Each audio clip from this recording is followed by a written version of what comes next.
on my end as well.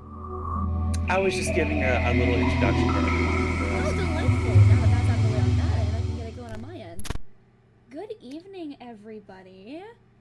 Welcome to the first episode of a new installment titled The Full Moon Foxes.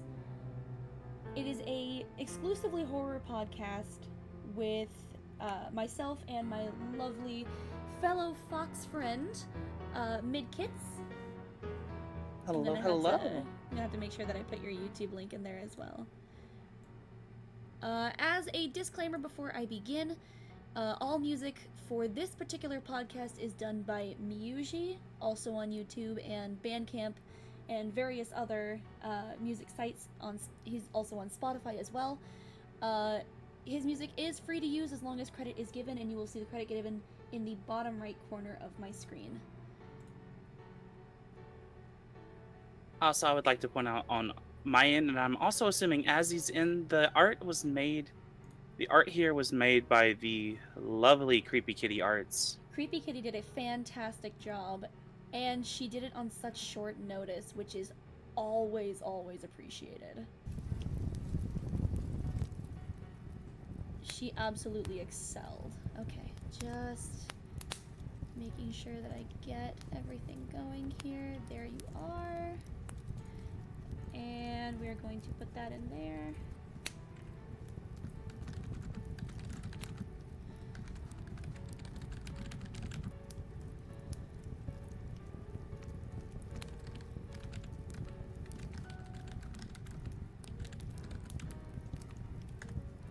And we're going to pin that in the chat. There we go. Welcome in, Witch Hunter. Okay, so to start this off, for a brief kind of synopsis of what the goal is here, the podcast itself is going to be just us reading horror stories. Why am I quiet? Uh-oh. Is my mic messed up again? No, it's not. Okay. I was like, you sound clear on my end. Maybe I just need to bring it closer. Or, Witch Hunter, do you have me turned down, darling? Okay, so anyway, this podcast is going to be, as Midkitz has stated already, it is going to attempt to be on every full moon of the month, and it is going to cover a range of different horror topics, everything from ghosts to demons and cults to aliens and insanity and psychosis. Everything on the spectrum of all things horror we will cover here. We're starting out with something kind of simple this time. It's just going to be ghosts, various famous horror stories, as well as some potentially niche ones. But it should be a lot of fun. This one's going to be kind of short because this is kind of just the debut. So, the Penn State Final Fantasy house. Oh, that's an interesting one. I'm gonna have to look into that one. But that is another topic we will cover. Supposedly haunted houses or hospitals and kind of the tropes that surround that. I love like horror movies and stuff like that that take place in like hospitals and stuff like that. So like the whole story and stuff that surrounds the Waverly Hills Sanatorium and shit like that during the tuberculosis outbreak. Okay. Oh, Witch Hunter redeemed a fit check. Okay, I'm gonna have to refund you for those because we're not doing that during the podcast. I'll make sure to get that back to you next time. No, I am not. I'm still in my work clothes, actually. I was too tired to actually change out of them. So, to start this off, I believe Jackie has a story to start us off with. I do, and I believe it is called the Buildings on Moore Lane. Ooh.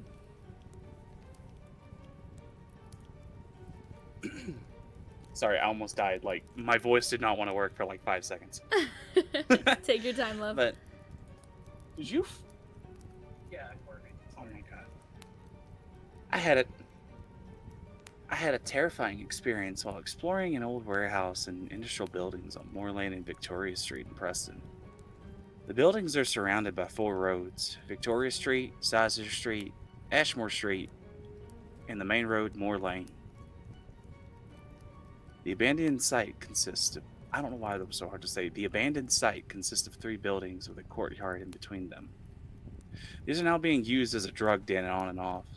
However, I'm sure there is something much more sinister, more evil lurking in those buildings.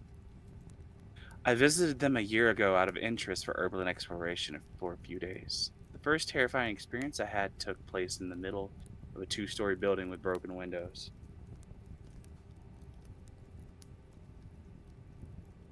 You can either enter through the broken glass door on the front. At first, uh, you can only. I'm stupid. You can only enter through Oh my god! Oh dear. You can you can only enter through the broken glass door on the front. At first, it seemed a rather normal abandoned building, clearly used as a workspace. When I headed up to the top floor, the signs of drug activity were more apparent, and there was no sign of any druggies. After looking around, I went back to the floor to look further, to the ground floor to look further. There, when I heard the sounds of pounding footsteps coming up the stairs towards me. Now, as I said, there weren't any druggies there, and I was alone. Furthermore, I couldn't see anyone coming down. So I ran and ran until I was clear from the site, but just as I stopped to catch my breath, I heard footsteps again, meaning that whatever it was had followed me out. And then I ran until I reached the safety of an enclosed building. The second horrifying experience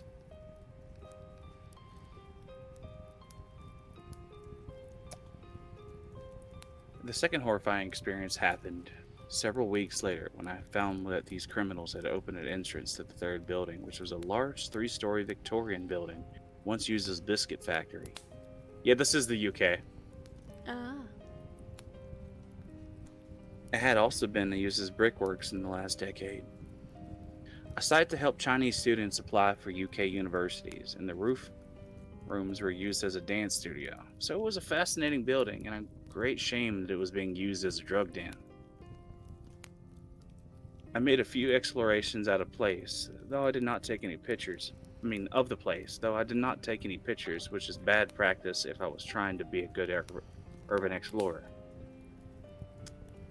But the thought slipped my mind. The building's fascinating in itself is like a labyrinth. A labyrinth, though. What I didn't know was it was hazardous, as it is as hazardous as a labyrinth of mythology, for there were worse things than druggies in the halls of that building. I never ran into any of them, though, and though I knew that there was a risk of meeting them, my visits were relatively safe until the last time. But it was a crazy druggie that was a problem. But it wasn't a crazy druggie that was a problem, but something else. I was visiting one morning, and I decided to take a fall tour of the building. This was not too dangerous until I reached the top floor, and something quite terrifying took place. Now, the top floor consists of a main hall and two separate side areas. One looks over the Ribblebrook House, a student accommodation for the UCLAN, and the other behind a door overlooks the Vernon building of UCLAN. It always seems strange why these buildings would remain unused despite their prominent locations. The pounding footsteps and what I would soon hear would answer that question. I attempted to open the door that overlooked the Vernon building, but it wouldn't budge, and then I heard it. The most horrendous moan, like a corpse that had been years dead, rearing itself back to life. This moaning continued, but I didn't wait to see how long it would last, and I bolted and ran from the top floor all the way to the entrance, and I never looked back there since. There's something evil in that place. Something monstrous, and and it is telling that even the druggies don't stay there for long. The place was boarded up last year soon afterwards, but it is clear that the druggies have recently started going there again, so it's still possible to gain entrance if you wish. I have seen the way they gain entry, so I can tell you that if you want to go investigate it, there is probably bordering the location that used to be a pub and is now used for social housing, though I suspect that many of the people are druggies themselves. Well, the bins outside of the house are at a fence, which they seem to climb over to get into that site. Also, the people who live in the former pub to help people gain access, you can try them as well. This is, of course, if you dare find out what lurks inside those dreadful buildings. I don't know why that was so hard to read. I had a stroke like 5 times.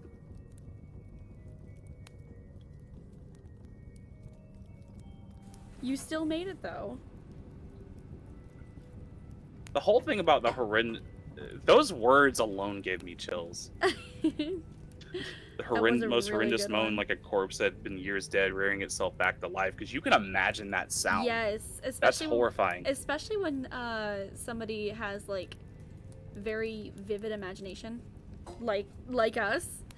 So we have the ability to really see and hear that type of shit, and it's crazy. It really is. Especially when Alright. you mix into it was probably dead silent in there. Oh yeah, no. Okay, story time. So back in 2022, I think it was, I went to Alabama. I want to say 2022. That was your first mistake. The only reason I went there was because there was a web series that was really popular at the time. At the time, it was 2012. It was 10 years ago. And me and a bunch of my friends, we went there and we explored some of the locations that they filmed at, which included, but were not limited to, an abandoned hospital. Like, this building was like condemned. It was vandalized. It was completely shattered. There was broken glass. There was definitely asbestos in that place. But we went walking around in there, and at one point we heard it was dead quiet. Middle of the day though, but it was dead quiet. And we heard something shift, and we're like, huh? So we're all 4 of us are standing there in the doorway, dead still, because we're like, oh god, there's something in here. Now, I'm usually the one for flights of fancy. So my brain immediately goes, oh god, there's probably some tweaker in here that's gonna come and fucking murder us. But, it's definitely one of those situations where you can sit there and think, no, this place is probably most likely haunted. So you'd hear a noise like that in a place like that, even in the middle of the day, that would scare you senseless. I'd be terrified. It did turn out that there was actually somebody there. There were 2 people there that were also exploring the location at the same time that we were. We hung out with them for a little while. They were very nice, and we had a great time. So all in all, it turned out great, but it could have been terrible. Either a tweaker or something else that No, you they probably were don't chill. want to see. They were. It was just these 2, like, I don't know, college kids. It's been a while since I've gone to urban exploration. I want to do more of It's that. That was genuinely a lot of fun. fun. Like, Azzy, asbestos when are we gonna meet up warning and do it? aside. Oh my god, I would love to. Like, asbestos warning aside, I would love to do more urban exploration. There's a place Wait. that my editor wants to go. Yeah? It's, I believe it was called like Saint. It was, what was it? Saint Lucas. It was. I think so, yeah, St. Lucas. Yeah, it was a place in Oregon.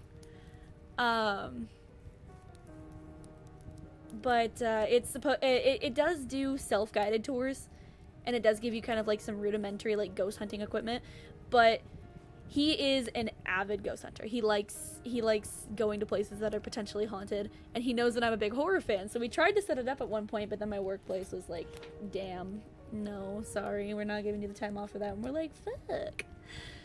So it never happened, but I'm gonna try and see if I can get it going again because I know he really wanted to go there. It'd be a lot of fucking fun. Also, you don't eat asbestos also? It's crunchy. I don't eat asbestos. Crunchy or not, it is poison. I am still human, unlike you, darling. Oh yeah, that's right. But you have a tail. I don't know where that came from. It just kind of showed up about my teen years. And now I can't get rid of it. The tail is just there for life. I don't know where it came Look at from. it this way. Take it from someone who has 9 of them. And even more if you unlock that bracelet. They make wonderful blankets. Oh, this one's quite comfy.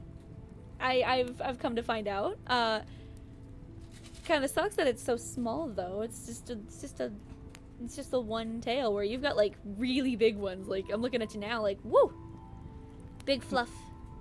Trust me, with a great fluff comes great. It takes a lot of time to dry them off after a shower. Oh, I imagine the maintenance must be insane. I have to call Mocha and Nair to help me. I need someone to brush my tails after a shower. I'm imagining Mocha eating that up though. Mocha is over the moon with my fluff. She loves it. I love the two of you. You guys are so cute. Circling back around though, let's go with. Okay, everybody has heard of Bloody Mary. Of course. So I now have the Bloody Mary story with me. This may not be the original one, but it's one of the oldest ones I could find. She lived deep in the forest in a tiny cottage and sold herbal remedies for a living. Folks living in the town nearby called her Bloody Mary and said she was a witch. No one dared cross the old crone for fear that their cows would go dry, their food stores would rot away before winter, their children would take sick of fever, or any number of terrible things that would happen that an angry witch could do to her neighbors and their children. Then the little girls in the village began to disappear, one by one. No one could find where they'd gone. Grief-stricken families searched the woods, the local buildings, and all of the houses and barns, but there was no sign of the missing girls. A few brave souls even went to Bloody Mary's home in the woods to see if the witch had taken the girls, but she denied any knowledge of the disappearances. Still, it was noted that her haggard appearance had changed. She looked younger, more attractive. The neighbors were suspicious, but they could find no proof that the witch had taken their young ones. Then came the night the daughter of the miller rose from her bed and walked outside, following an enchanted sound no one else could hear. The miller's wife had a toothache, and she was sitting up in the kitchen treating it with an herbal remedy when her daughter left the house. She screamed for her husband and followed the girl out the door. The miller came running in his nightshirt. Together, they tried to restrain the girl, but she kept breaking away and headed out of town. The desperate cries of the miller and his wife woke the neighbors. They came to assist the frantic couple. Suddenly, a sharp-eyed farmer gave a shout and pointed towards a strange light at the edge of the woods. A few townsmen followed him out into the field and saw Bloody Mary standing beside a large oak tree, holding a magic wand that was pointed towards the miller's house. She was glowing with an unearthly light as she set her evil spell upon the miller's daughter. The townsmen grabbed their guns and pitchforks and ran toward the witch. When she heard the commotion, Bloody Mary broke off her spell and fled back into the woods. The far-sighted farmer had loaded his gun with silver bullets in case the witch ever came after his daughter. Now he took aim and shot at her. The bullet hit Bloody Mary in the hip and she fell to the ground. The angry townsmen leapt upon her and carried her back to the field, where they built a huge bonfire and burned her at the stake. As she burned, Bloody Mary screamed a curse at the villagers. If anyone mentioned her name aloud before a mirror, she would send her spirit to avenge her terrible death. Once she had died, the villagers went to her house in the woods and found the unmarked graves of the little girls the evil witch had murdered. She had used their blood to make her young again. From that day, anyone foolish enough to chant Bloody Mary's name 3 times before a darkened mirror will summon the vengeful spirit of the witch. It is said that she tears her victims' bodies to pieces, ripping out their souls. These souls will burn in torment as Bloody Mary was once burned, and they will forever become trapped within the mirror.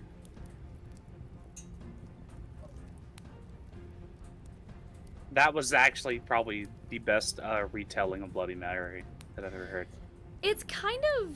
It feels okay, in comparison to other stories that I've read nowadays, it feels a little disjointed, because the actual story bears no I've never heard, like, to the actual mirrors story. well, at least this telling of it. It bears no relation to mirrors whatsoever. Like, where'd the mirror come from? Just kind of showed up there. That's a little bit different from, I think I've talked about this one before, La Llorona. That's an old Spanish tale, about a woman who, there's two different tellings of this. It's La Llorona, or the Weeping Woman. It's Hispanic American folklore. This woman named Maria married a rich ranchero, with whom she has 2 children, is one of the retellings. One day, she sees her husband with another woman. In a fit of rage, she drowns their children in the river, which she immediately regrets. Unable to save them and consumed by guilt, she drowns herself as well, but is unable to enter the afterlife without her children. Which is why she is consistently seen, like, around waterfront areas, wailing and mourning her drowned children.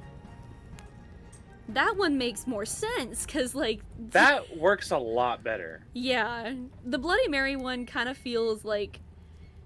It feels like a mishmash of campfire stories just retold and retold from, like, Boy Scouts or something.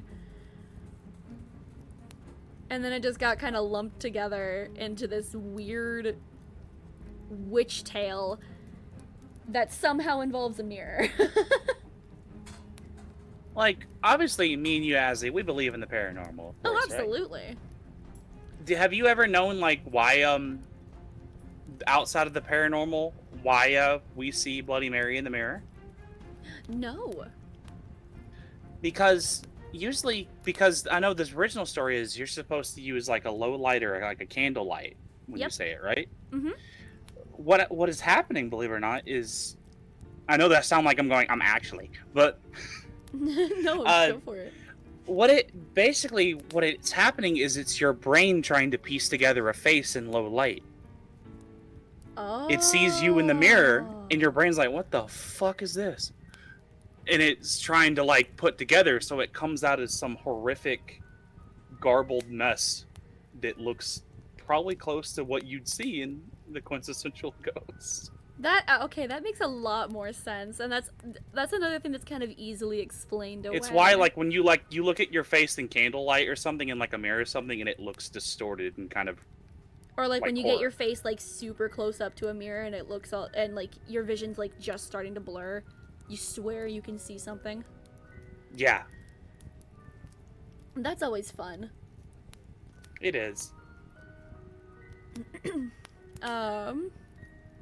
Going on that subject, kind of divulging into a different, into a separate topic of, like, ghosts and mirrors, there was one story that I read. It's not one that I have on me right now. I have different ones. But there was one that I read called The Mirror Man. And it was essentially kind of a Bloody Mary ritual, but a lot more, like, graphic. Where, like, if you summon the Mirror Man, it would essentially, like, switch places with you without you realizing it. And go on to do, like, horrible things while you're trapped inside this mirror until somebody else does the ritual and breaks you out. And by then, I speculate, at least, by the time somebody else is stupid enough to actually do the ritual, you yourself will have gone fucking insane. So of course you're gonna go out and start killing people, right? Right. And it's just the process repeats over and over. And that touches on 3 different subjects. That touches on ghosts, entities, ghosts and entities, mirrors, and psychosis, which is really fun when those topics intersect. Any topic that intersects with that overlaps with mirrors and insanity or psychosis in some manner, it brings a delight to me. I am delighted by that. I love stuff like that because it hits a level of like interlapping that just, I want to say, tickles the brain in both a morbid way and Yeah. a non-morbid way. No, I get you. Like the whole, not, it wasn't with ghosts, but like especially the whole thing with psychosis and like the whole stories you've heard of like insane asylums where like you checked in, but the old stories of like they're telling you, well, no, you can't go out, you're insane, and you start to believe it. Yeah, the gaslighting. Oh my god, the gaslighting. They gaslight you into Like, thinking you're fucking crazy, but no, you saw that man. you saw that man, like that movie Unsane that came out a couple of years ago about Ooh, the I woman. haven't seen that one.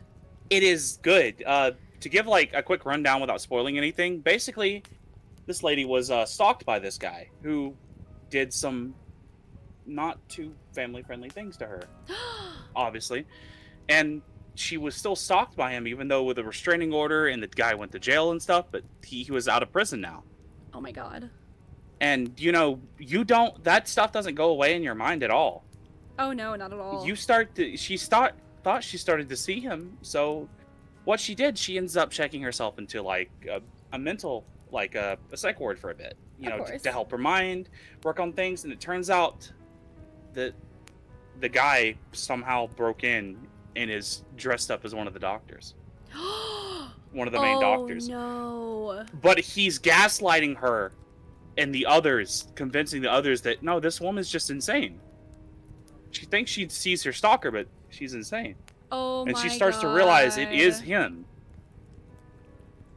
Oh, that's crazy. The downside is that made me afraid when I hit a low point to go to a psych ward. Oh no, I understand. Oh my goodness. That would have me second guessing everything. Oh my god. That's crazy. Like the Brave Little Toaster even covered like something like that, and the song where they're at the repair in a spare parts place, their B-movie song, because it's basically based on, that whole scene was based on insane asylums of like back in the day where they would literally gaslight you into thinking you were completely insane or treat you like less of a person. Mm-hmm. Because one of the lyrics is literally, "You can't go out. Are you out of your mind?" God, that's gives me chills. It's crazy to think that it was a kids movie. That was no way. There's no way. I swear to God, we watched it in IGT once just to show Lexi. I'm gonna have to show fucking we're gonna have to find a way to show like the Brave Little Toaster again. Oh my goodness, I'm gonna have to see this. This sounds amazing. It's one of my favorite kids movies as a child, and it's still one of my favorite movies to this day because the music, everything, the dialogue, the writing is just fucking beautiful. That sounds amazing.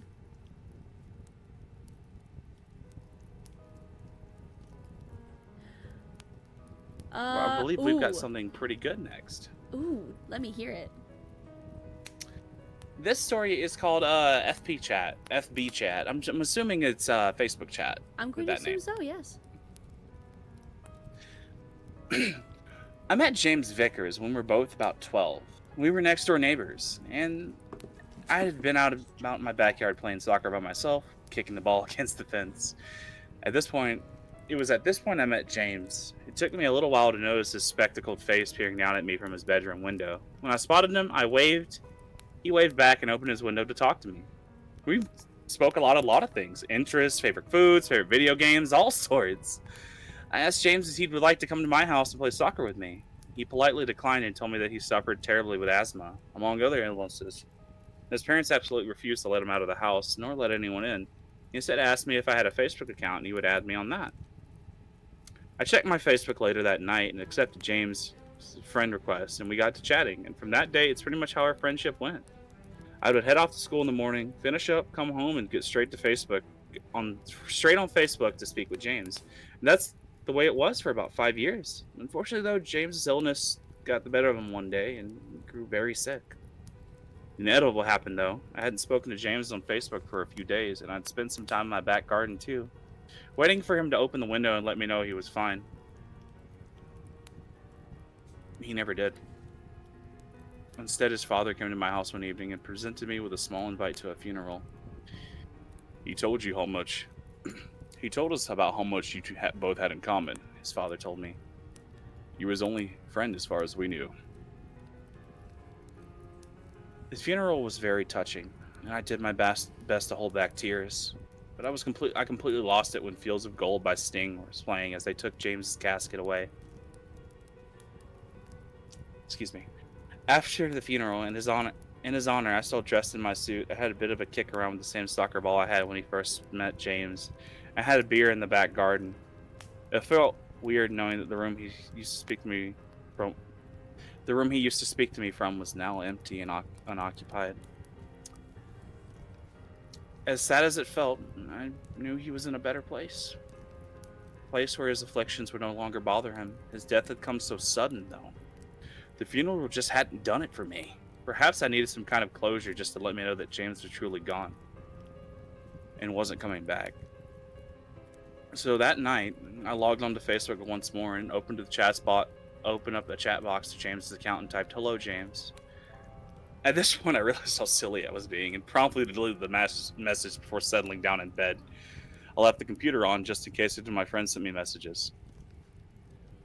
Then something happened that sent a chill up my spine. The only light in the room was being emitted from the computer screen, and as I peered across the room at James's still open chat box, I saw the words, "James is typing."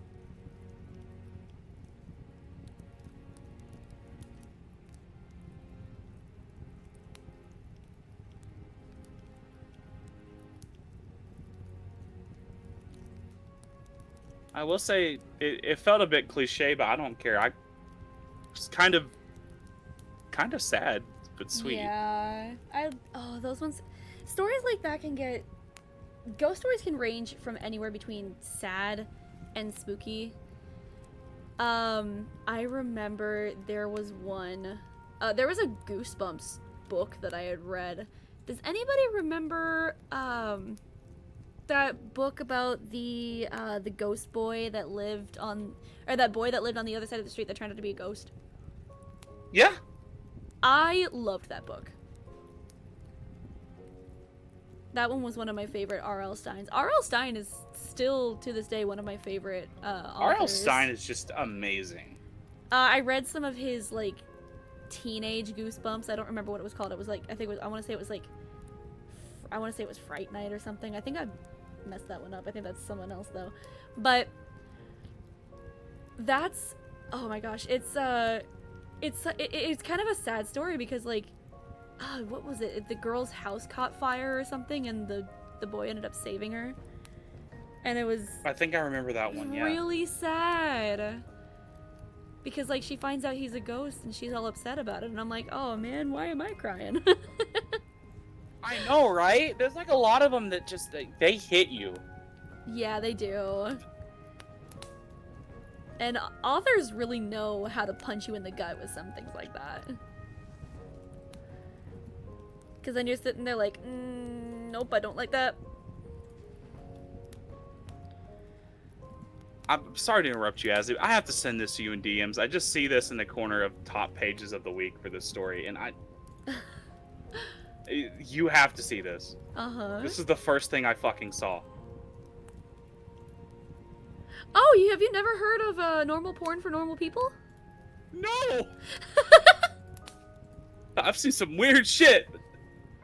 I've read that story before. I don't know if I can read that on stream. I haven't narrated it. You probably not.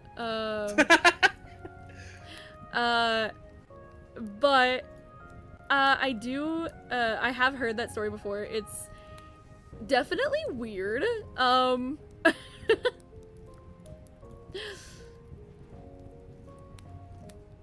But you know, it's a story, all right.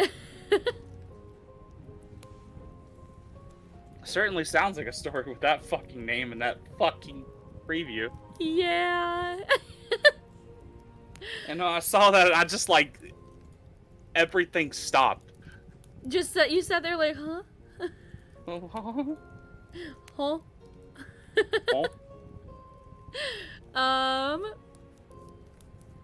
Ooh, okay. Going back to the Goosebumps story, children are extremely susceptible to ghost stories. Because I believe, personally, that children can see ghosts. Oh no, 100%. We've had too many like stories and stuff for it to just only be kids' imagination. Oh, absolutely.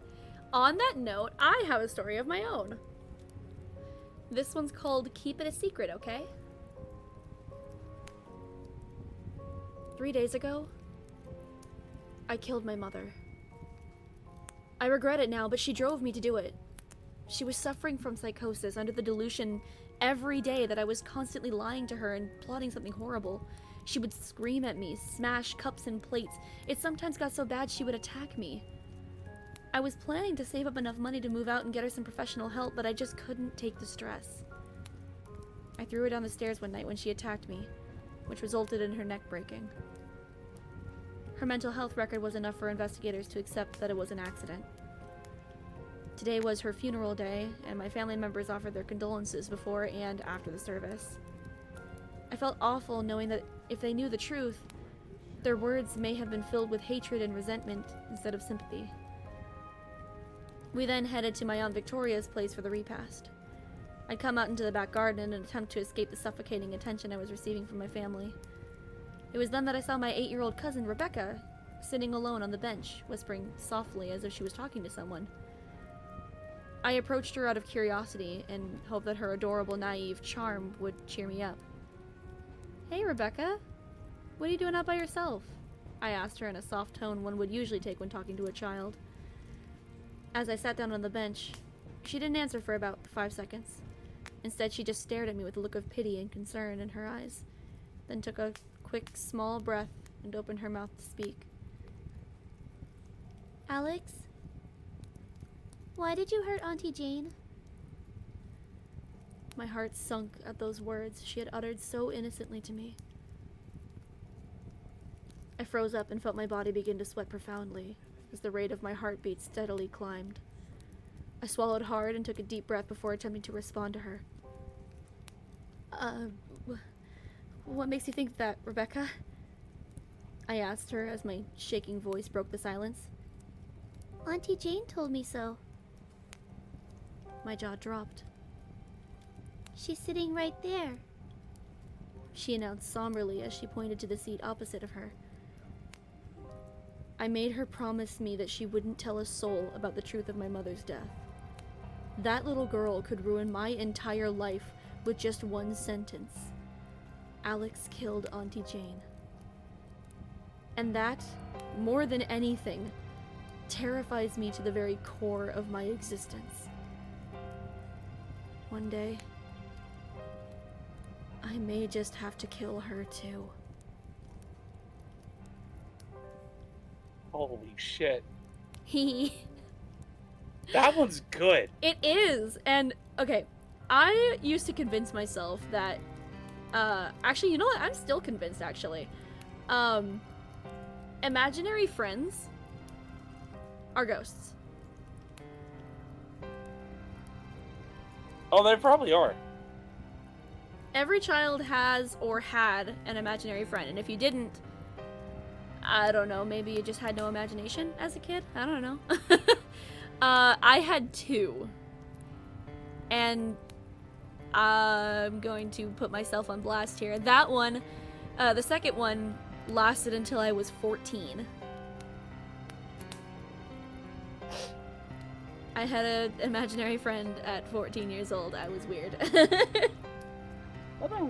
There's nothing wrong with that.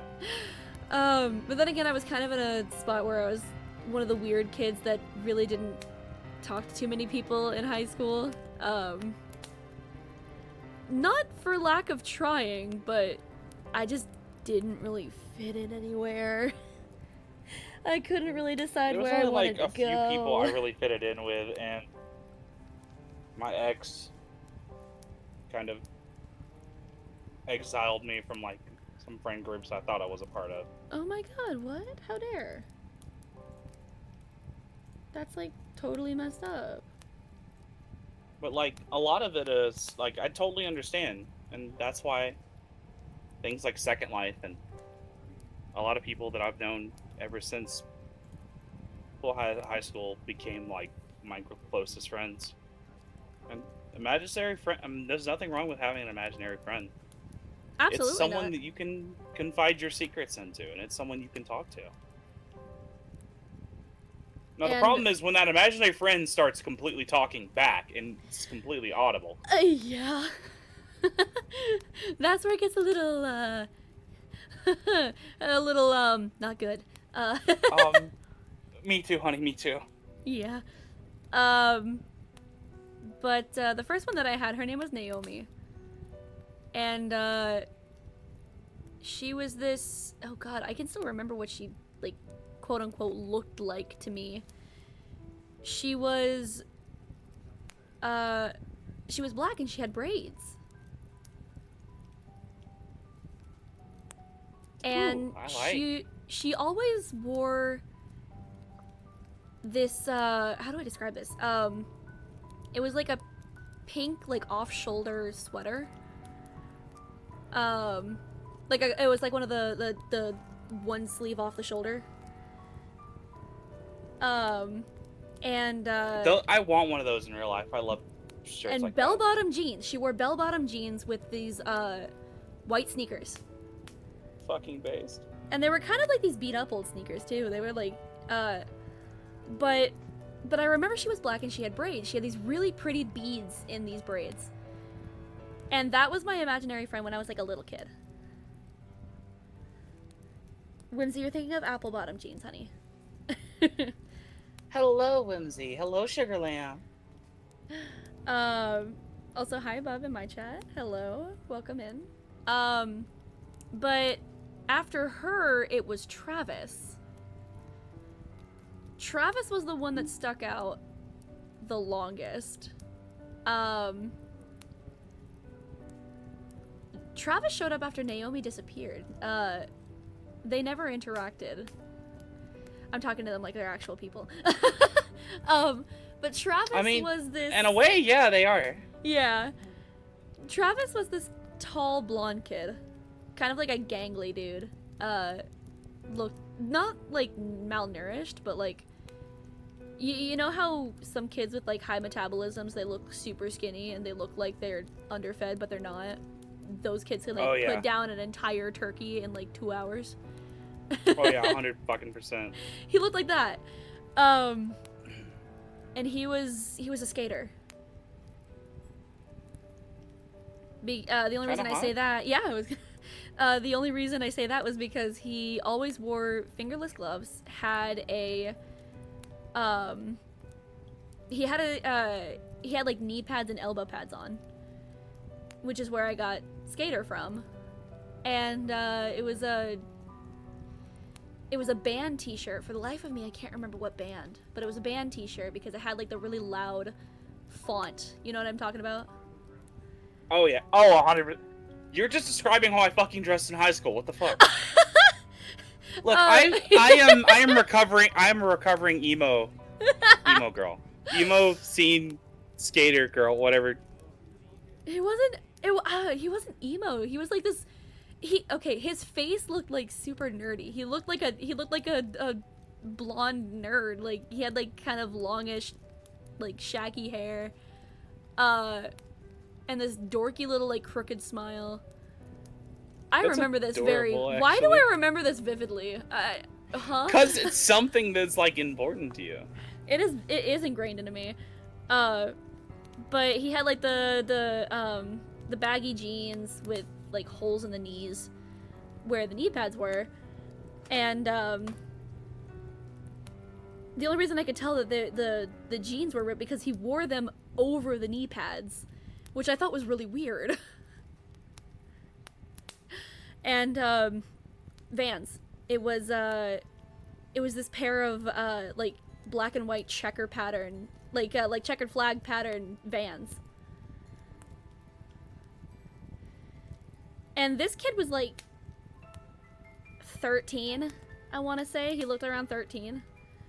But Naomi and Travis, I remember very vividly.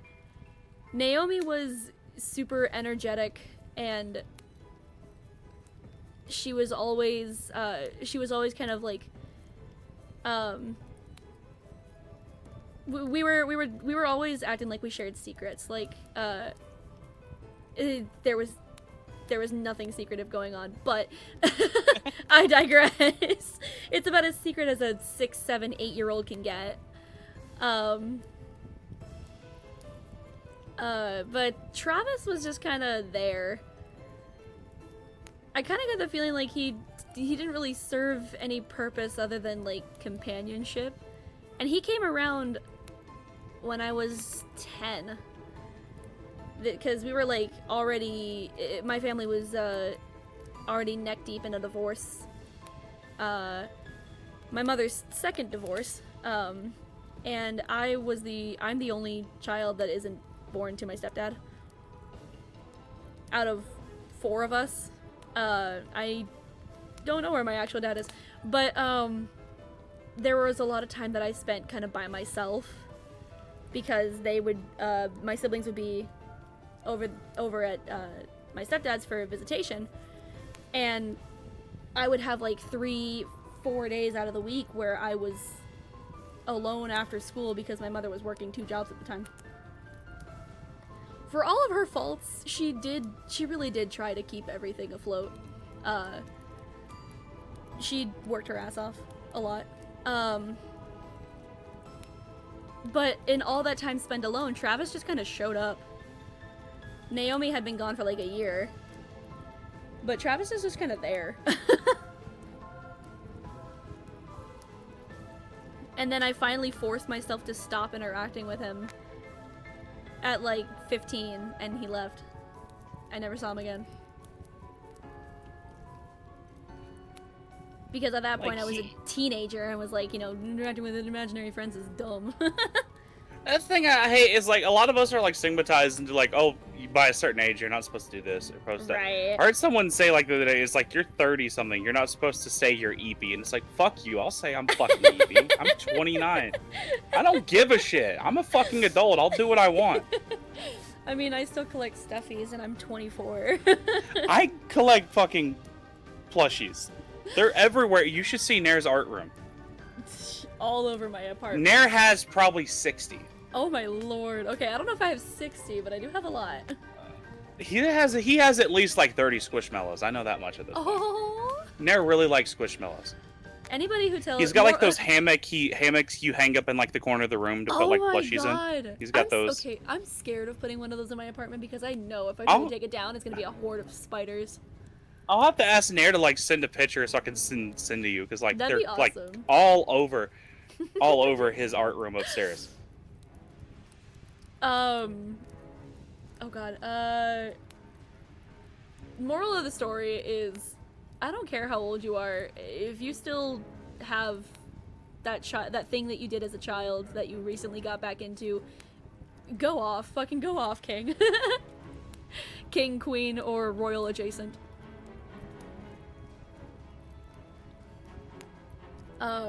Because I used to collect Pokemon cards as a kid, and now I want to rebuild my collection.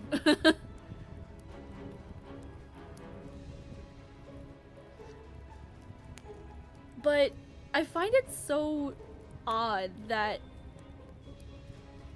when you're a child, you're so susceptible to this type of thing. Like, obviously, you know, kids are pretty gullible. They still... Sorry, a friend of mine just sent me a fan art of me and that. Oh.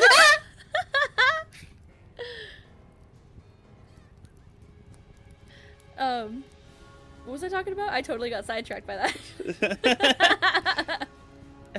You were talking. We were talking about imaginary friends, and then we just. I believe we were talking about like saying certain things, like and then Squishmallows plushies. Oh. So we all know that children are pretty gullible when it comes to like things that they believe in. Prime example, Easter Bunny, Tooth Fairy, Santa Claus, that type of deal, right? But oh yeah, no, absolutely. I feel like when it comes to things that are scarier, it is a lot easier to have a child believe something, which is where stories like Bloody Mary and other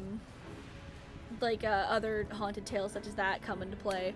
because it's so easy to make them afraid of that. And it's I'm gonna tell my it's kids with if they them. don't clean their room, they're gonna explode. What? I don't even have kids, first of all. I would tell my children ghost stories to desensitize them, so that if like any of the like bigger That's a kids, good idea, actually. yeah, any of the bigger kids, to like I would like their bedtime stories would be Sleepy Hollow. Teach your kids how to fucking scare the shit out of the older kid. Oh yeah, no, the like bigger kid. my 8-year-old child is being told the Bloody Mary story. Oh, I know that one. But have you ever heard of this one? Insert far more terrifying tale. Those fucking I had 12-year-old that kids sitting there like, would, the fuck? would you believe me if I told you, like a lot of people probably, that maybe a lot of people around the early 2010s to mid 2010s in high school, I was a fan of My Little Pony Friendship is Magic. I can believe it. And was that no, I'm just but like what I mean is would you believe me if I told you I never got made fun of for liking it? I got made fun of for liking trains. You got made fun of for liking trains, Yeah. but not for being a My Little Pony fan. Where did you go to school again? Yeah, I don't understand it either. I went to school, funny enough, in the South too. Yeah, being born and raised there. That's still that. There's like this stigma that like That weird disconnect. School of Rock prob. Thank you, Isaac. I mean, I am a guitarist, so it makes sense. But the thing is, like, it's always like a stigma I've noticed. Like, if you like cars, that's really cool. If you like trains, if you like planes, that's really cool. If you like boats, that's really trains are somehow the weird one, and I don't understand why. Why is trains the weird one? I feel like the weird one would be like clown cars or Cybertrucks. That's topical. I'm sorry. They're ugly things, though. They're ugly looking things, though. I'm sorry. Like, all the political bullshit aside, they're just ugly looking. Like, who? Yeah, the swastikars are really ugly. Who would actively drive around in a car like that? Like, what? Like, even outside of the political stuff, and right. They're just genuinely ugly. Also, hello, Maya. Hi, Hola, Maya. welcome, darling. They're just overall. They're just nasty looking. Like, I would rather. Okay, do you remember when the Priuses were getting like a super bad rep? Oh yeah, 100%. I think I like Priuses. I think they're pretty cool. I would rather drive a Prius than a Cybertruck. And this is coming from me, who like makes like several hundred horsepower, like crackhead shit boxes. Oh my god! I think the Prius is a cool car. Are you the kind of person that I hear that fucking makes their car sound like the Indy 500? Maybe. Bestie, do you know how annoying it is to hear that in the middle of the night? Look, I'm sorry, I gotta go to work, and it's cold, and I have to start my car. The second you hear the goddamn fuel pump, you know it's gonna have a lot of horsepower. All you hear is brrrr. Just to turn on in the morning.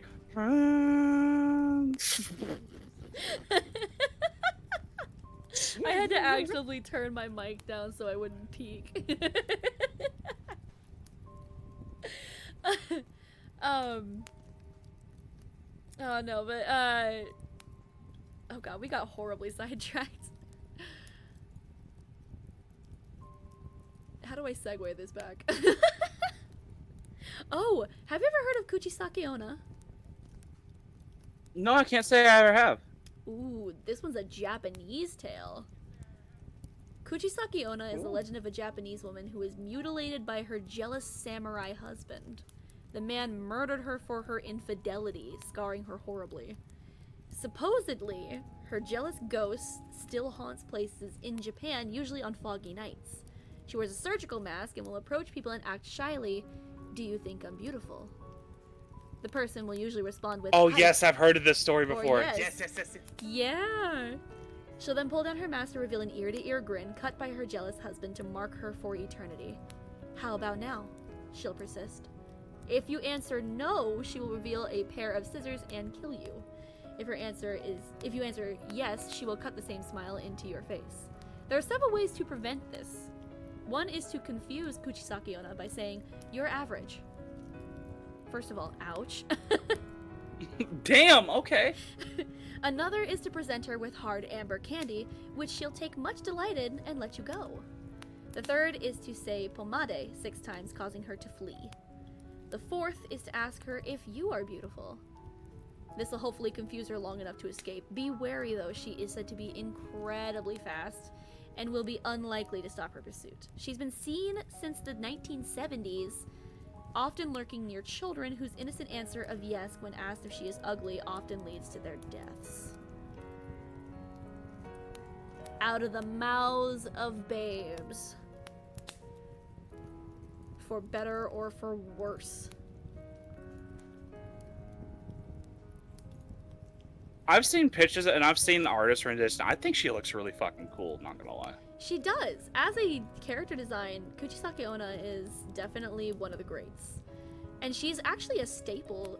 She's one of the many staples in the creepypasta universe. I've heard this Kuchisake Onna. I've heard this story multiple times. I've heard people like make different like for lack of a better term, fan stories, not necessarily fanfics, in like because that word implies something, but it's all just it's all just like stories that they took this character and they did like a "this is my encounter with Kuchisake Onna and how I survived" type shit. And some of them are kind of, you know, cliche and admittedly cringe, but the rest of them are really good. Like the level of detail that they go into, it's quite good. I love stuff like that. I love Japanese folklore. Ooh, me too. Japanese folklore, Asian folklore, and European folklore is one of the best things that like it's one of my hyperfixations. I like anything from Celtic to Norse to Greek, Roman. Yes. Yes, all of that. Like, is learning just, about one of my favorite things was learning about all the folklore and like supernatural stuff on the Isle of Man. Oh yeah.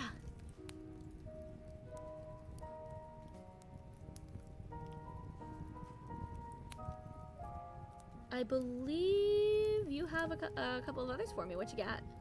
I do. I have CB radio. Ooh.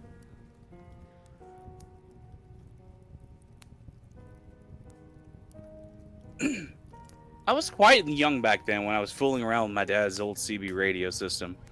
If I recall, Rick, oh my goodness.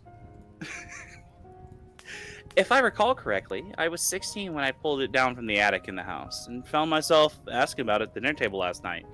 He explained what it was. I could communicate on shortwave radio around the area. He offered to set it up and show me how it worked. Now, this was the age before the internet, so my friend Tom and I were fairly excited to begin using it. The unit sat in my bedroom for a few months, and we had fun trying to talk to truckers out on the highway or the various farmers or herders nearby. Jesus, excuse me. Many just ignored us or jumped frequency. We jumped through them all and speak to anyone who would answer. On channel 29, we began talking to somebody who seemed to be around our age. He said his name was Bobby. We hardly got further than cracking jokes and talking about playing pranks and giving fake traffic reports at first, but it was all pretty exciting. But eventually, after a month or two, we agreed to meet up with Bobby. Oh no. This is how abduction starts! yeah, it does. We asked for an address, and he told us he lived on a farm just off of Harris Road, about 15 or 16 miles out of town. So Tom took his parents' car one overcast Sunday afternoon, and as the rain broke out, we made our way down the highway and pulled off to where we heard Harris Road was. Nearing a split-off country road, we spied the name of a farm on an old wooden sign Bobby told us over the radio.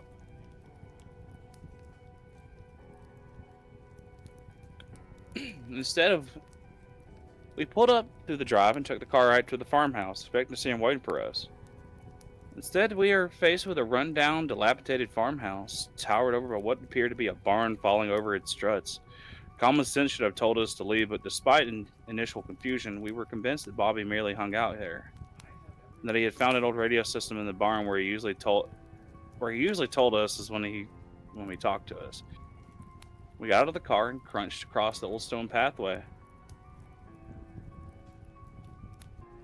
to the barn, pushing the huge door open with a deafening creak, and we called out Bobby's name. Heard nothing and debated looking further. Eventually, we decided to head in. Tom heading the way. Upon rounding the first corner, we found an old radio system sitting at an old workbench, still in line with the number display lit up and the receiver still cracking away with static. But it was the rotten human bones lying across the workbench that made us run. I was not prepared for that, actually. Yeah.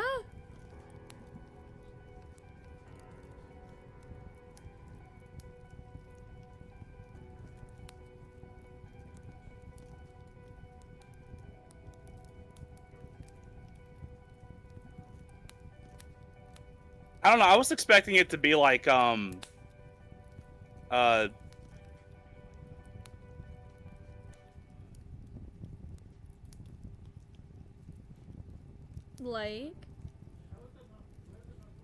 I was expecting it to be like some other like supernatural thing, but I didn't expect it to be like the bone, like to find the bones of the dude just kind of hanging there. yeah, they tend to do that, don't they?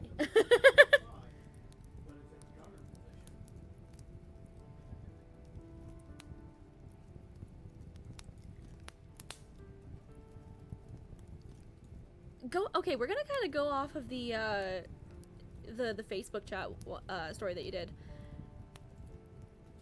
I noticed that you had one that was excited. yeah. I noticed that you had another story for something similar to that. I believe I did. Oh. Sorry, I died halfway through that. I think I did. I guess you could say the CB radio one was kind of like it. Hello, Leon. Well, hi.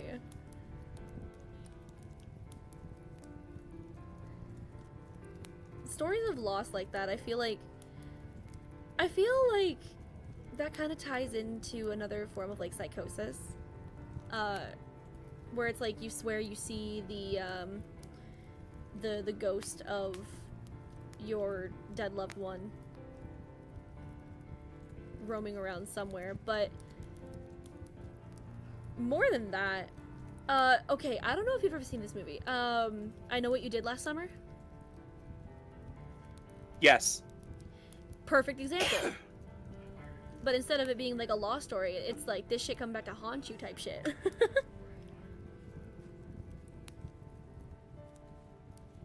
It makes you wonder, what if he was a murder victim and it was the ghost trying to get someone to It find does his kind of body? make you wonder, yeah.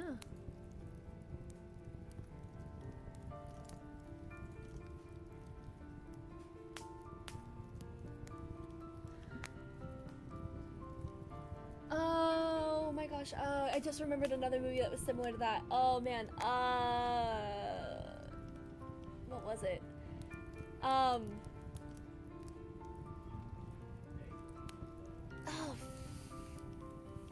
fuck, I can't remember it anymore. But it was, I don't remember what the name was, but it was like, the ghost of like someone's daughter had kind of festered in her hatred and became a demon.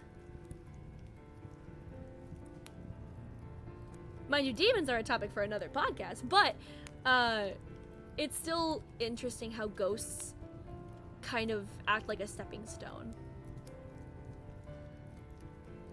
Leon says, yeah, absolutely, on the psychosis thing. Back in the day, I had anxiety so bad I actually started seeing ghosts. I've had that before. Oh my goodness. That's crazy.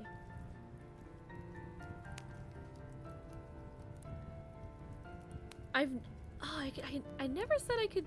I never thought I don't think I've ever seen ghosts. Besides our earlier topic about imaginary friends, I don't think I've ever seen a ghost. Have you? Yeah, I've seen some ghosts before. Like, not in a hallucination, like, anxiety type sense. Like Leon has. I do remember we did have a ghost.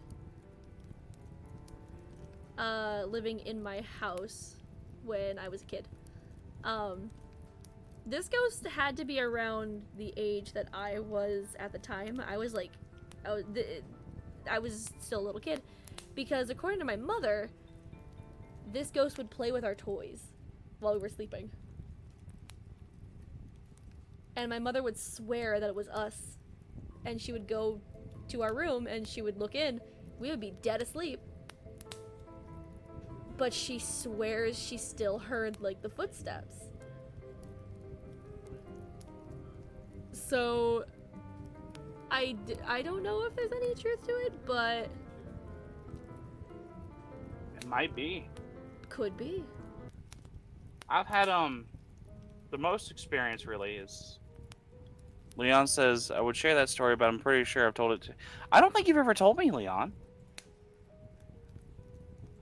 But like my great grandparents' house, I was fortunate enough to know my great grandparents on my father's side.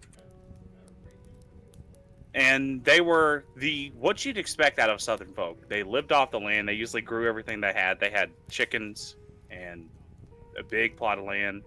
Just usually saved every penny they had. They had the house they live at, the little farmhouse they lived on, built. The road was actually a gravel road that was named after their last name. Right. And they were together for the better half of 60, 70 years. Like, that's a long time to be with someone. And Oh, my yeah. great grandmother passed away. And obviously my great grandfather was beside himself. That was someone who was your life Oh, of course. for 60 years. So me and my father would go over weekly to go visit him and check on him and stuff. And he loved to watch baseball, so Dad would sit there and be talking with them, and they're both watching baseball.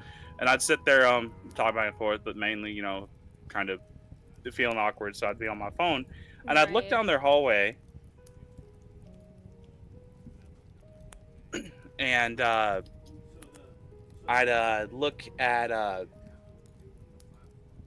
down to where she spent her final days in, passing away. I saw what looked like a black shape dart into that room. And kind of looked at my dad and said, "You mind if we go ahead and go, Dad?" I'd like to leave now, please. Sometimes when the house starts shifting and creaks, someone's exactly like footsteps, and it's eerie as hell. Houses are designed to move slightly when it gets warmer or colder over the day. Oh, you know, that they call that the house that settling. fucks Yeah. with me. When you hear a house like the loud like pop or creak, and I'm just kind of laying there and it's silent. I'm almost certain this house is haunted by like one of the previous inhabitants that Nair's mother knew. Because sometimes I feel like, you know, that feeling where like the air changes, where like someone's standing behind you or like doing things behind you. Uh-huh. I feel someone's behind me, and sometimes yeah, like Nair comes downstairs to get his clothes to go to bed to work on stuff, but there's no way that I could feel someone behind me and Nair would have enough time to run out of the room without me hearing him.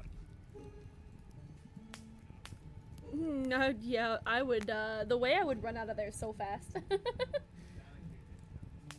And I've seen things out of the corner of my eye, honestly. But it's also the fact that I'd be honest, I get like 2 hours of sleep. We have something of a ghost story in my workplace. Oh, yeah? So we did actually have one workplace accident a long time ago. I want to say like a couple years ago. So maybe not that long, but still.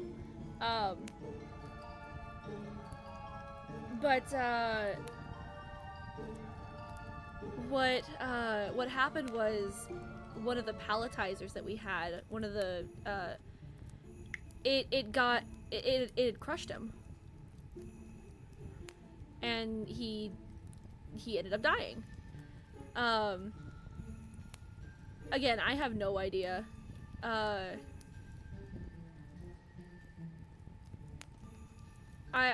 don't know. I didn't know the guy. I didn't know anything about him, but I did.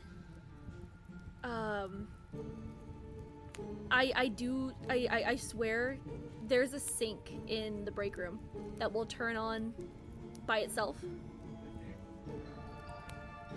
and I'm convinced because of that.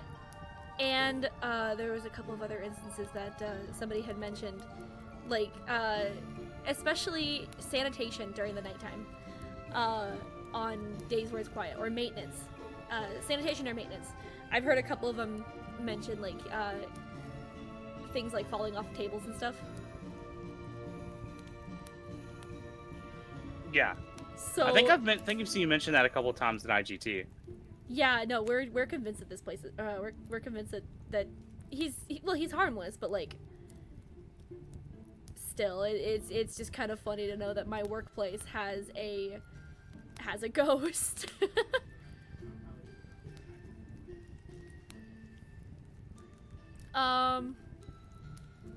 The only other time that I can say any ghost activity's been mentioned in a place that I lived at or like worked at, there was a really flimsy ghost story at my middle school. I can't even remember to save my life because it was just so bad. Like, it just didn't make any sense.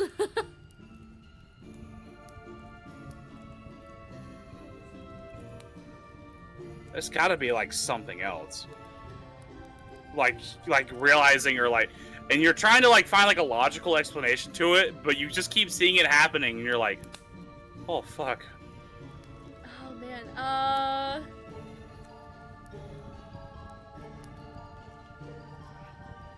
I guess the only thing I can think of that even comes close to that is like when you hear your name being called and nobody's there. I've heard. I hate that. Yeah, I hate that stuff so much. I've heard that could be attributed to ghosts or like demons or something like that. Oh no, poor Leon. So my computer legit crashed when I was trying to tell Jackie the story, so I think my laptop is haunted. I mean, they can get in there too. Speaking of ghosts getting into places that they shouldn't, I've got a ritual one. I've got a ritual ghost story called You have my attention. The Dead Poets Game. I have narrated this one before. I really like this one. As far as ritual stories go, this one's one of my favorites. The following is a set of brief instructions on how to play the Dead Poets Game. Most of you have probably never heard of this ancient phenomenon that circled around England in the late 1800s during the Industrial Revolution. This practice can still be used by certain people, but I must warn you that what you will partake in is extremely dangerous. You must follow all instructions perfectly, or else your life will forever be endangered. Now you might be asking yourself, what is the Dead Poets Game? In the late 1800s, stories of ghosts and goblins were circling all throughout Northern Europe. Everyone only thought of these spirits as mere fantasy tales. It was, of course, all too true when one night at the London Theatre, someone performed this exact game in front of a large audience. This man was a psychic who was mostly renowned for his unbelievable talent of precognition. Alexander Kingsley was his name. He mostly performed magic tricks and various other acts of illusions that even I can't figure out. One of which was when he seemingly cut off his own foot and then reattached it in only 60 seconds. Of course, I'm just getting sidetracked. With the craze of ghosts and demons becoming famous throughout the world, Alex used this to his advantage. He was going to play a little game that he had heard of and wanted to test if it was real or not. The items needed are a candle, 2 glasses of wine, a table, and 2 chairs. You'll see why later. Alexander heard the tales of what would happen if he played the game, and thought it would be a good idea in order to bring in profit. You see, at the time, his tricks had gotten, well, a little stale, if you know what I mean. The idea of actually summoning a ghost on stage was the perfect idea to reel in a crowd. Soon, posters and advertisements were plastered all across London. Come see the mysterious Ace, for tonight, at 8 o'clock, he will summon the undead from their peaceful slumber. Come and see for yourself at the London Theatre House. Of course, this was back when literally everyone was a gullible idiot. Although nothing's really changed now, has it? At the very night, Alexander, or Ace, was going to perform the game improperly. He wasn't acquainted with the key rules one has to follow. Rule number 1, you have to be alone. Rule number 2, you have to do it in the place where someone has died. Rule number 3, you have to take everything seriously. Alex was disrespecting these rules to the core, and the punishment for not following these rules are, well, you'll see later. The setup you have to follow is that you have to be in the vicinity of where someone has recently passed away. In fact, you need to place your table on the exact place in which they had died. You need to put your chair where the victim's head was pointing and the other where the legs were. It also matters who died. It needs to be the body of a poet, hence the name. A poet can also be described as a calm, well-spoken, and nice soul. So if your husband was a very humble and collected person, then you can play this game. The reason for this is because when you'll contact the spirit, it'll often take the shape of a soul trapped in that area. If you want to have a nice conversation with the spirit, you wouldn't want to take in the shape of a demon, now would you? This brings us to the first rule. Be alone. If you aren't alone, then the spirit may possess the poor soul who didn't sit down in the head chair, as I call it. And trust me, it is very hard to save a soul from this fate. If the other person gets possessed, the ghost will have full control over the body. Sometimes, if it's a demon, then your friend may do unspeakable things to you and anyone around him or her. Same rules apply if you don't sit down at the head chair, or if you don't have the table placed in the right spot. If you're like me, at this point you probably predicted the fate of Alexander and his audience. But trust me when I say this, not following the rule in which you're supposed to act in a sensible manner is the worst one of them all. Poor Alex was a 19th century magician with bright, flamboyant colors for clothes. Not following this can haunt you for the rest of your days, but the fact that Alex was breaking all of these rules was even worse. To properly play, you must lock yourself in the room, closing all the blinds, and be sure to do it at night. No light must be in the room at this time, except for the faint flickers of light emanating from the candle that you need to place on the table. Take out the 2 wine glasses and pour both glasses with the alcohol of your choosing. This symbolizes a peace offering to the spirit, showing that you mean no harm to him or her. I should remind you that you must have no form of technology inside the room. Also, you must make sure that you have no way of contacting anyone else in the outside world. To start, you must call to the spirit that you mean no harm to them. You pour their glass and raise your own and take a sip. If you've done this correctly, after lowering your glass, there will be someone sitting across from you. At this point, you must not display any signs of fear in your voice or your facial expressions. You must not provoke the spirit in any way. You must act sensible. To start the game, you must say, "I wish to start a match." The ghost will usually nod and raise the glass. The spirit will be taking the appearance and personality of the deceased body of your choosing. Remember that. You must treat the spirit as if it is actually the body in the room. If you don't, then you'll be met with weird looks and eventual frustration and anger. Of course, nobody in their right mind would want to mess with a ghost. To play, you have to say what letter you want to be, either A or B. To say it, you must say, "I strip you of the letter," and say your letter. If done properly, the spirit will take another sip. I should remind you that every time the entity takes a drink, you must too. For this will be your timer. When both glasses are empty, the spirit will leave. If both glasses are uneven, the spirit will not leave until you have finished. Now you might be thinking, that isn't so hard. All I have to do to finish is to finish drinking and here she leaves. What's the big deal? Well, I could certainly tell you that you would want to spend as much time away from this spirit as much as possible. The creature is purposely trying to get you drunk so that you can reveal your deepest, darkest secrets. It can find out about your personal life, your job, your family, your relationships, etc. This is just a way so that the spirit can enter your mind and slowly dissolve it. Just by choosing choice words, it can cause some people to commit suicide. Some entities have powers and abilities that we are yet to fully understand. Angering, pleasing, or agitating a spirit like this can have dire consequences. The game plays like this. Player A will ask a question, and player B will have to answer it. After the spirit answers, it will take a sip, then the letters will alternate. Then you will be player B.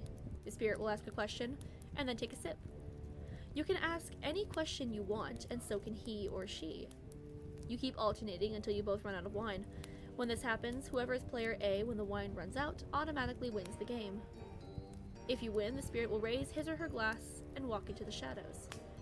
Remain seated even when he's returned to his rightful place.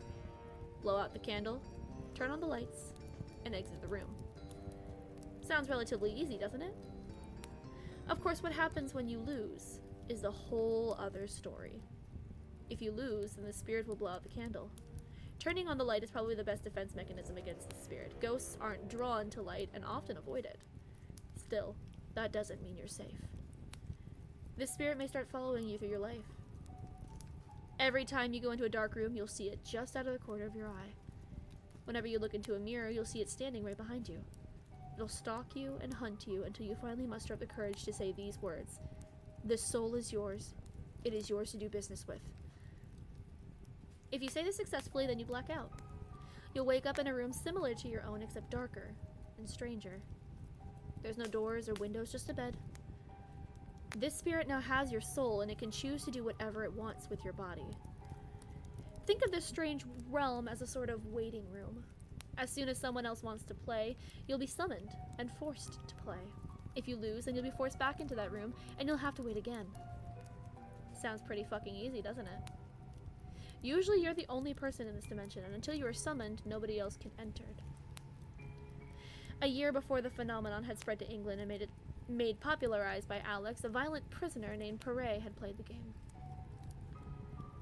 Using the dead body of his unlucky cellmate, he had heard of this game and had heard of the effects. He thought that if he lost and was summoned somewhere, like England, he would be able to make his escape from life imprisonment. So, locked up in this French prison, he performed the game. He purposely lost, not knowing how horrible his fate actually was. He spent a whole year in his hellish prison, screaming in agony, banging on the concrete walls as he got no response from anyone or anything. He went insane. He became the very definition of a demon. He wasn't able to form sentences. He couldn't self-harm. He couldn't think straight. And all he could think of was leaving that hellhole. Then, one cold November night, Alexander released the demon from his cell. With no real way of a human form and an overwhelming audience of bodies to possess, Perret could not control himself.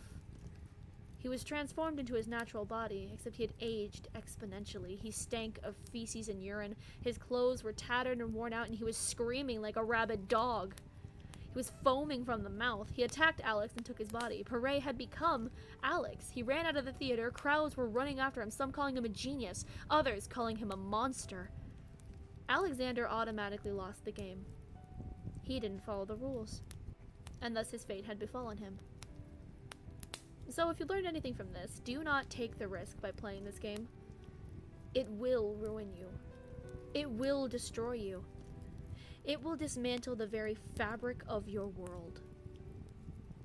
If you do choose to play this game, I suggest playing alone. This was like probably one of the best stories I've ever heard of fuck around and find out. Yes, I love that style that ritual stories do with that type of shit, because it's very much a fuck around and find out, because they go into express detail when telling you what happens if you do not play by the rules.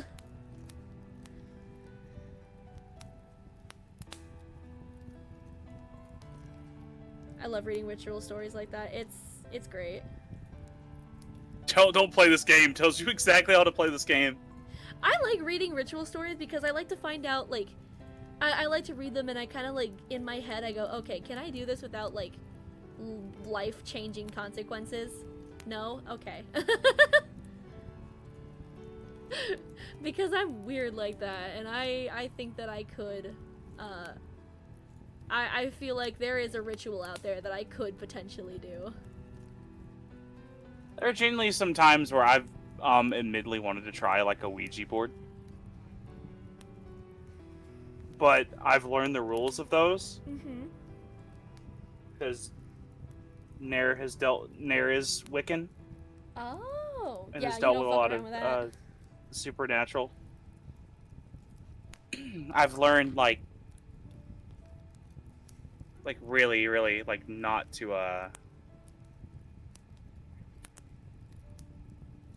like fuck around with certain stuff like that. Yeah, that would be a bad idea.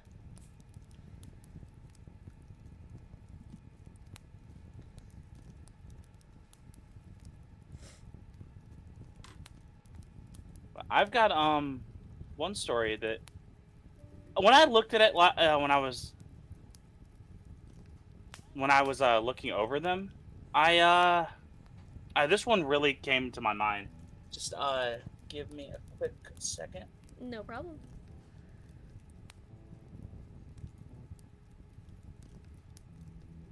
Gives me time to get some music going.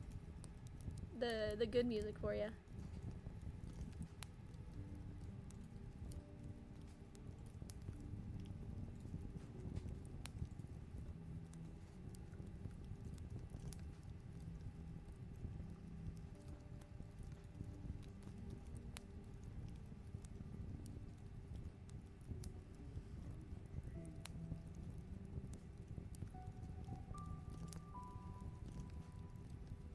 Yeah.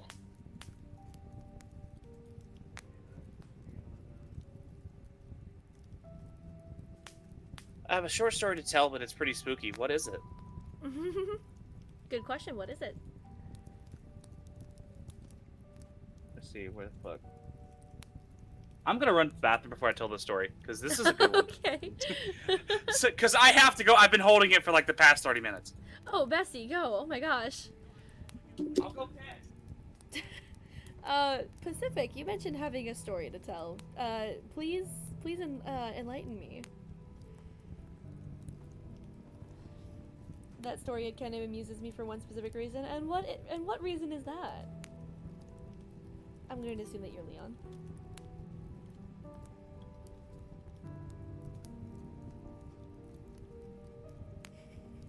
Hi, Inky. Still not feeling good? Poor thing. I'm so sorry.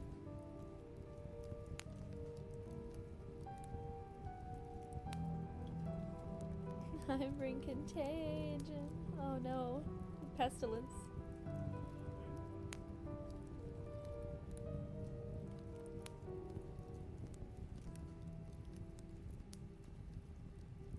Alright, no problem, Pacific.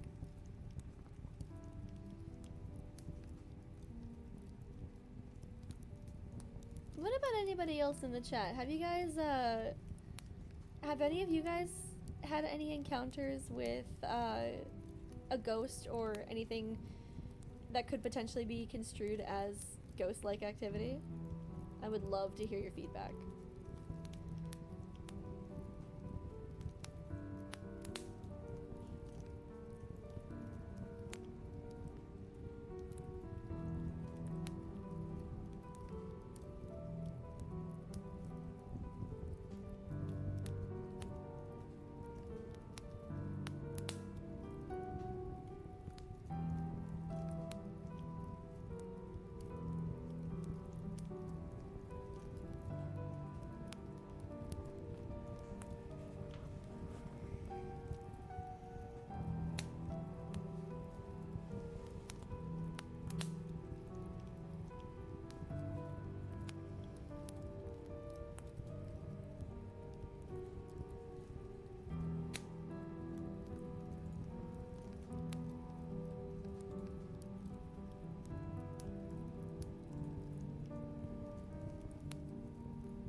no encounters, but years ago when a beloved dog died, I had a dream that he smiled at me before turning around. Aww. No, that counts. That counts. Yeah. That counts, Inky. Oh, my heart. My little heart.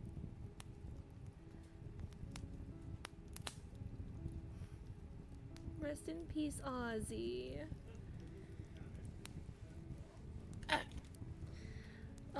Oh, so Inky just shared a, for lack of a better term, Inky just shared an encounter with a ghost.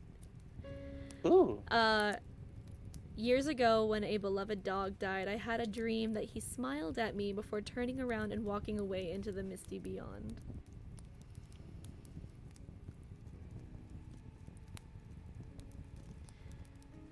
And that just broke my little heart. That broke my little heart. When I was a kid, I was talking with my old neighbor, Sarah. We were chatting, and when I asked her about her white cat, because I hadn't seen it. Ooh, tell me more.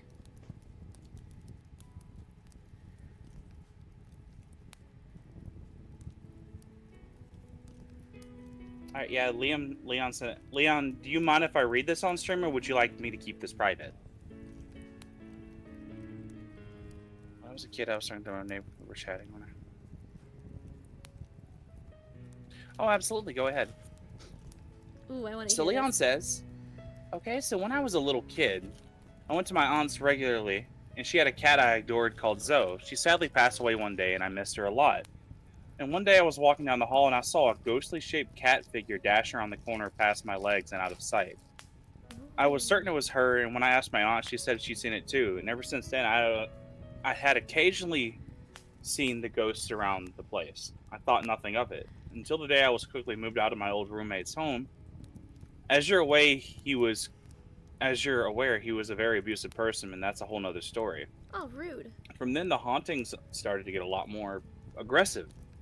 Looming black silhouettes, the squeaking and chirping of mice and birds our cat had found from exactly the place the body was, and a face manifesting in the dark windows, a single face with feline eyes with a toothy Cheshire cat grin, and that would always stare directly at me. I was afraid to do anything for a while, and worried that I would find another thing haunting me. Another figure out of the corner of my eye, another animal making me second guess if I just disposed of another little creature that could have been saved and not abandoned outside. Until one day, it was discovered I had PTSD. The therapy told me that severe anxiety can cause hallucinations, complex hallucinations, and I take anti-anxiety medication now, but sometimes I still see movement in the corner of my eye that vanishes, and I wonder if I've been seeing them after all. Kitty zoomies. Ghost kitty zoomies. That's simultaneously cute and terrifying. I feel like with animals, you can never quite tell what their intentions are. Like, You can't. because they can't speak to you, and they don't make their intentions clear. You could have this ghost dog sitting in the corner of your bedroom watching you, and you don't know if it's plotting to eat you alive or protect you.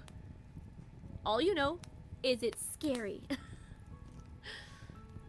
I then learned the cat had passed away recently at the time. Oh. Now here's where the story gets odd. Not a few minutes after she told me this, I saw a white glowing orb that was the size of her cat. The orb was right at the front door on the other side of the garage. As I walked onto the right side of the garage, the orb started to move toward the door. I ran and it disappeared at the door. Right as my neighbor's mother walked out the same door. You could say it's her cat coming home for the last time. Oh, Oh, my heart. oh, I'm such a sap. Also to add on to ghost pets, I've had when I believe it was our dog, not Lucy, passed away. We had to have her put down because she was going through a lot of health complications. And that is a story. That's a discussion in its own with like putting animals down. It hurts a lot. Oh yeah. But there were times like where I guess you could say the mask for my own like trauma and stuff like that was slipping off from high school and middle school. Yeah. And it didn't help that I was going through a lot at the time. And there were times where I could have sworn I heard the little click, click, click, click through like the living room of her walking Oh. several times. And I've seen times where like our first dog that passed away at our house, Daisy.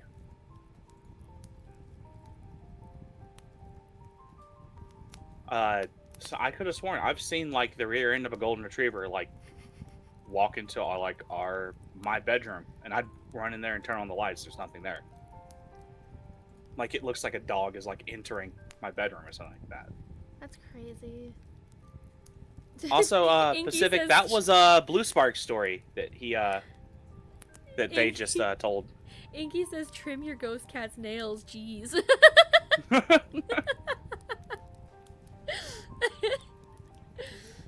I don't know what was with our Jack Russells. They always had like really long nails.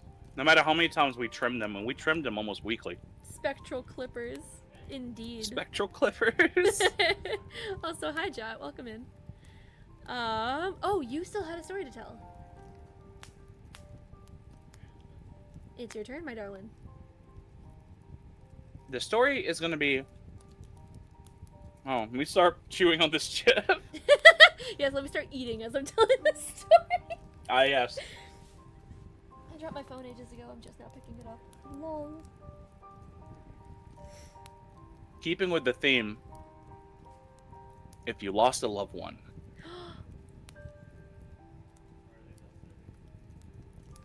There's a way that you can bring back a loved one after death. I wouldn't recommend it though. Death is final, and cheating it always leads to bad results. But you'll want to know anyway. Well, here you go. Go to the cemetery that your loved one is buried in. It only works for those who have been buried, though. There's probably another method for cremation or something, but I don't know it. Make sure you take with you the one object that is most important to you. The emotion from this object, this sacrifice, will provide your power. Take it to the plot of your loved one and bury it over their grave. You don't have to go very far, so don't worry about running into the slab or anything. Before you cover up the hole with your object, don't forget to add a few drops of your blood to it. This imbues the ritual with your own life essence and draws them in. Then comes the final steps. Take a small handful of dirt from where you buried your object and swallow it. Disgusting but necessary. It creates a link between you and where you need to go. After that, get as comfy as you can and fall asleep upon that grave. If everything was done correctly and you were lucky, you'll awake to find yourself standing at the gate of a graveyard. It'll be dim, foggy, and you'll notice a lack of color in this drab place. You'll also see that there seems to be people wandering around the gravestones. Exactly how many and what they will look like will depend on the cemetery you went to. I've never heard of a location not having at least a few dozen wandering around. Whatever you do, stay away from them. These are the shades of those left behind from failed rituals or weak spirits drawn from surrounding areas to the power of your blood, and drawn from the surrounding areas to the power of your blood and the object. If you recognize some of them, do not go near them. They are little more than instinct now and desire one thing above all else: life. They want another chance to live and crave nothing more. Even if the shade's mind has gone so far gone it doesn't even recall why. If one catches you, it will try to steal that life away from you.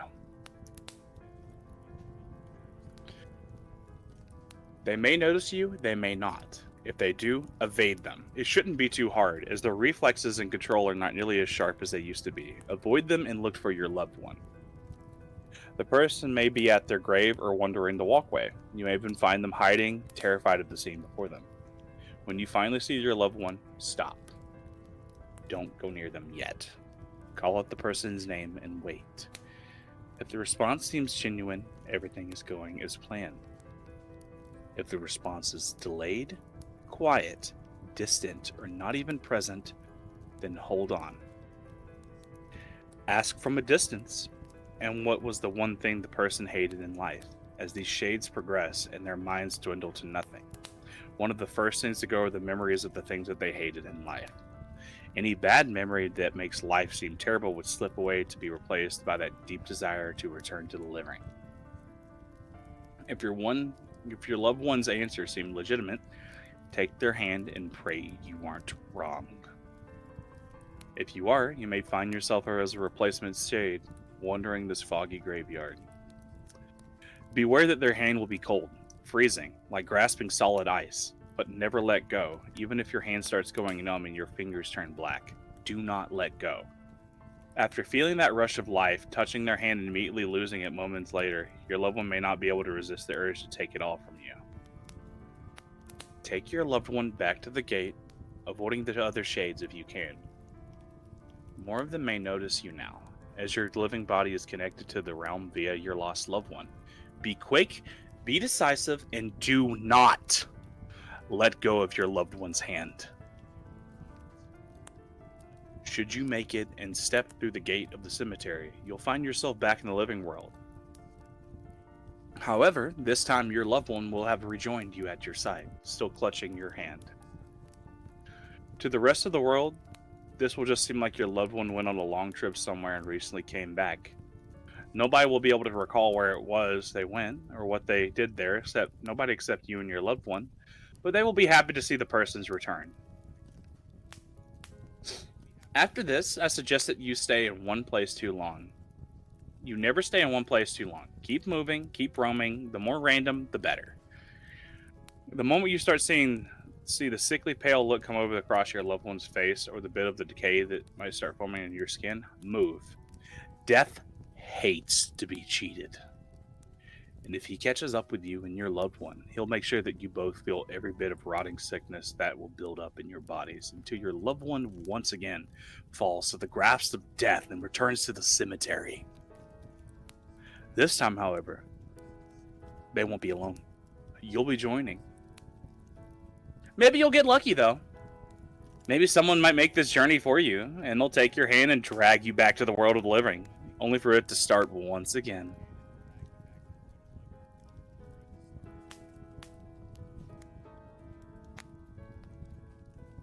I love that one. That one's really nice. Oh, that's another kind of like ritual one. It is, yes. I love that. That one a lot better. The second I saw the title, I'm like, I have to read this. Oh, absolutely. I have to read this. But this was like, a lot of these stories, I see the titles and I go blind into it. Oh, yeah. Because I'm like, this is going to be good. And that was actually pretty good. Yeah, if a story has an eye-catching title, I grab it. Prime example. Also, it pisses me off. They say don't cheat death. That motherfucker cheats at cards. I play with him. Because he can't get my soul. I don't even have a soul. I'm a ginger. And a kitsune. I'm like double snow soul. Oh man, you know that reminds me of hyperfixation talk here because I'm definitely not autistic. So that reminds me of an episode of the Magnus Archives. There was a soldier who had gotten shot. Man's on the verge of death, right? Lo and behold, the Grim Reaper fucking shows up. And guy doesn't want to die, so he's just like, what can I do? And he's like, you know what? Let's play a game. So he pulls out different. Everybody knows that Death likes to play games, things like chess or poker or things like that. But instead, this soldier suggests a game called Pharaoh. The rules for the game are a little hard to explain because I've never really heard of this, but it's another card gambling game. And the way that he cheats is a very well executed sleight of hand move. if you're not careful, you can get caught. And the wager for this was if he beat death, then he would not die. Those are the key fucking words. Not you live, just you won't die. So when he inevitably cheats and beats death in Pharaoh, he himself becomes the Grim Reaper and cannot die. Holy shit. You really gotta read the terms and conditions when gambling with your life.